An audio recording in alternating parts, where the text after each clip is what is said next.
आज केंद्रामध्ये आपलं सरकार आहे, राज्यात आपलं सरकार आहे, संगमनेरमध्ये आपला आमदार आहे. आणि एवढं सगळं असताना जर आपल्याकडून काही गडबड झाली तर खरंच सांगतो त्याचे परिणाम आपल्याला भोगावे लागतील. माझी इच्छा असून बी मला तुम्हाला मदत करण्यानी अडचण येईल. आज तुमचा प्रभाग 1 मध्ये पूर्णच प्रभाग, आता श्रमिक नगर म्हणजे काय व्हायचं माहिती का, यापूर्वी फक्त निवडणूक आली का 2 दिवस आधी यायचं, झालं आमचं काम. बाकी काय त्यांना रस्ता पाहिजे, गटर पाहिजे, घर पाहिजे, उतारा नावावर पाहिजे, काहीच नाही. फक्त निवडणूक आलं 1 दिवस आधी सांगायचं तुमच्या नावावर होऊन जाईल. मागच्या वर्षी बी हेच सांगितलं होतं, 2016 आठवा बरोबर ना, 16ला हेच सांगितलं होतं तुमचं होऊन जाईल. 16 नंतर आता किती, 24 25 संपायला आलं, 26 चालू होईल. म्हणजे आज 10 वर्ष झाले. 10 वर्ष तुमचा प्रश्न, तुमच्या अडचणी जागेवर आहेत.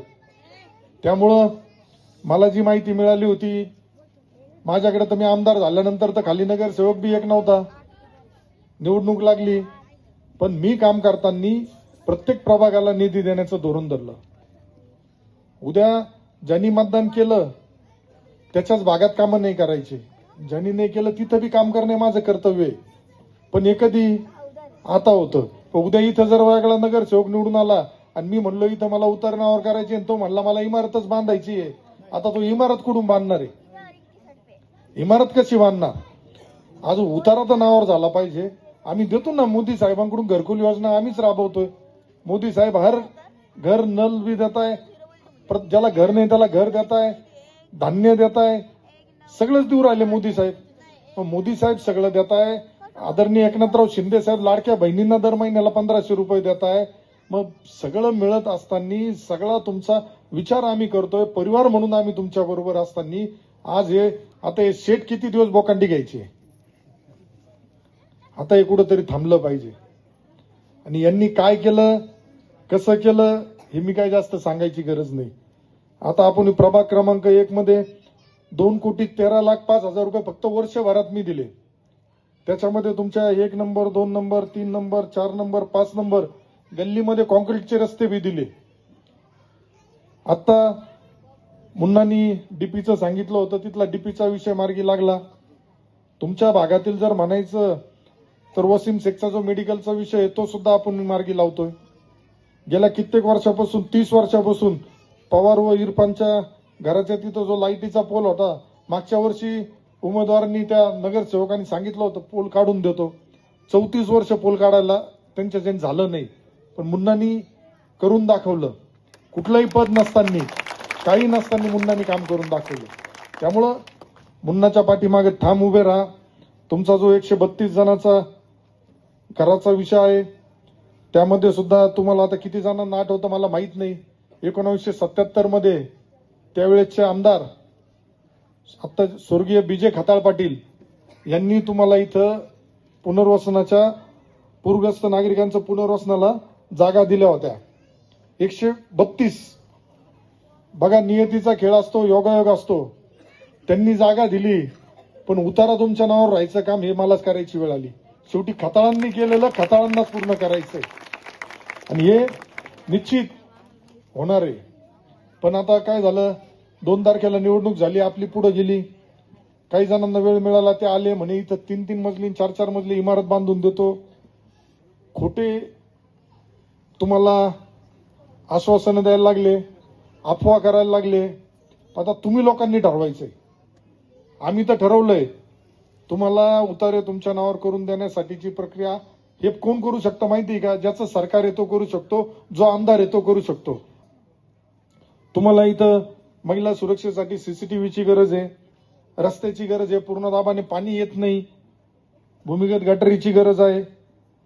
आता हे तुमच्या इथं जाताना योगा भवन आहे, हे सुद्धा खासदार सदाशिवराव लोखंडे साहेबांनी दिलंय, परंतु त्यांचं बी नाव गायब करून टाकलं त्याच्यावरून. आज यांना जनतेने आता कुठेतरी विचार केला पाहिजे. मुन्ना सारखा एक होतकरू तरुण मुलगा आहे, हा काही नसताना गेल्या कित्येक वर्षापासून तुमच्या प्रत्येकाच्या सुखदुःखामध्ये येतो. कोणाच्या घरातला दवाखान्याचा प्रश्न असेल, कोणाचा लाईटीच्या खांबाचा प्रश्न असेल, कोणाच्या मुलांना शाळेची मदत पाहिजे असेल, मुन्ना प्रत्येक ठिकाणी तुमच्या पाठीशी ठाम उभा राहिला. तुम्ही मुन्नाला प्रेम दिलं. पण आता जबाबदारी वाढलेली. आता बुद्धिभेद करणाऱ्यांना येऊन द्या. येता एक दिवस आधी उद्या येतील, येऊन द्या. काय यायचं येऊन द्या. लय कमवलं त्यांनी 40 वर्ष तुमच्या जीवावरती. मोकळं करून टाका त्यांना आणि गेल्यानंतर फक्त धनुष्यबाणासमोरचं बटन दाबायचं. बाकी काही विचारच करायचा नाही. मी पुन्हा सांगतो, नगराध्यक्ष हा शिवसेनेचाच होणार आहे. कारण हे भरभरून प्रेम 2 तारखेला लोकांनी दिलंय, ते आम्ही अनुभवलंय. रोज बघतो. आज इथं सुद्धा बरेचसे आपले उमेदवार जे उभे होते हे आले.